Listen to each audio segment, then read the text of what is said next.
We have big international news coming in. Taiwan was jolted by an earthquake measuring 7.4 on the Richter scale on Wednesday. The strong tremors damaged several buildings in the Hualien city, and as the visuals continue to emerge, it's still a developing story. This 5-story building in Hualien partially collapsed on the first floor, leaving the building tilted literally at a 45-degree angle. We have some CCTV footage also that has emerged from Taipei showing the impact of the tremors. Look at this. The webcams, the CCTV footage that we have been able to access shows the sort of shaking and violent shaking resulting in literally buildings, high-rise buildings that would tilt and some collapsed. Another footage shows that people in Taiwan on a metro train also during an earthquake as they were heading to work and other areas. This is what happened when the earthquake hit. Train services have been suspended for now across Taiwan to avert any mishap because aftershocks will also be expected. But more than that, a tsunami alert has been issued in Taiwan, Japan, Philippines after the strong tremors. Japan has even issued an evacuation advisory for the coastal areas.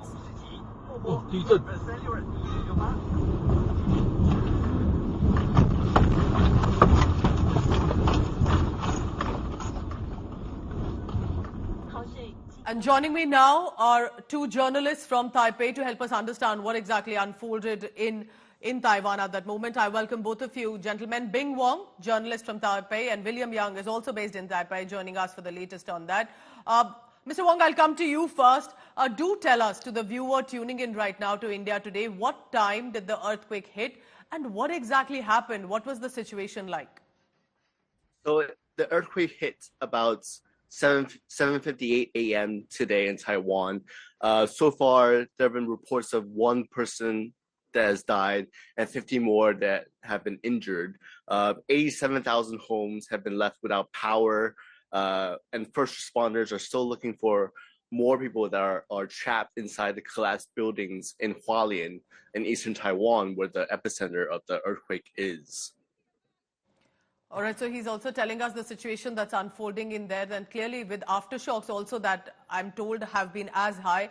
William Young also joins me. William, I see that you've been constantly updating on your social media profile X as well about what exactly happened. But, you know, it's very difficult to predict for an earthquake. But what do you think really is the situation on the ground? Did you see around you, as we are getting some visuals of buildings tilting, violent shaking, people scared, running out of their houses? I think those are all the initial reactions that Taiwanese people have.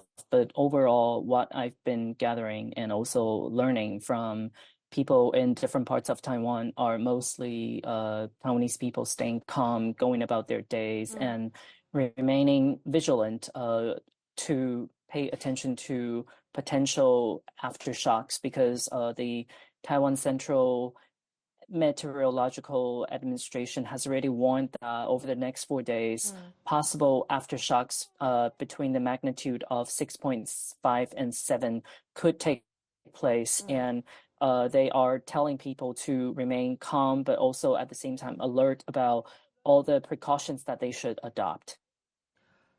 Bing, also there have been advisories that have come in, evacuation advisories from Japan, even Philippines, that tsunami could be expected. Now, while earthquakes may not be predicted, at least there could be some advisory for tsunami. And here in 2004, I remember in the Indian Ocean region near the subcontinent, the tsunami has left extremely bitter memories of the kind of loss that can be seen. But at this point, do you think there are preparations in Taiwan for aftershocks? How are the people gearing up? Did you get aftershocks as well to feel? Yes, there have been lots of aftershocks so far. I think there have been at least 10 since the initial earthquake.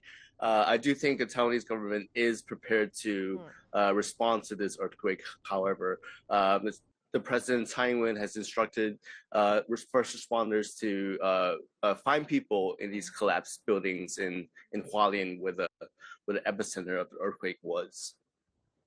William, so I'll take that question to you. How prepared do you think the administration, the government must be? Is there some arrangement that is being done for the people in case the aftershocks are much worse, or if there's another earthquake, or with the tsunami warnings coming in? What kind of arrangements do you think must be made for people, are being made, or should a lot more needs to be done? So far, the government has set up the Central Response Center working with local governments to coordinate their rescue effort, and at the same time deploy the military to support those kind of efforts. But at the same time, there were concerns about the government's early warning system not really working. For example, for a lot of people, including myself here in Taipei, the alert or alarm didn't actually go off at all. Nobody actually received notifications about the earthquake that usually would have happened. And the authorities' initial response to these accusations or concerns was that because the magnitude of the earthquake didn't reach magnitude 4.0, but that still raises a lot of questions about how the government's response to the earthquake is the capability of its response, and at the same time the whether it's going to be able to alarm people early enough to get them prepared. I appreciate you joining us, Bing Wong and William Yang. Stay safe, gentlemen, and we hope everything will be all right, that the government administration will be prepared in case there is the worst to come. And we'll be tracking here from India all the latest that's coming in from Taiwan, Japan and Philippines. Look at the visuals coming in, the manner in which the buildings that have tilted, collapsed, shaking, the water levels rising. It was a high magnitude, but with aftershocks also, that danger prevails in the region.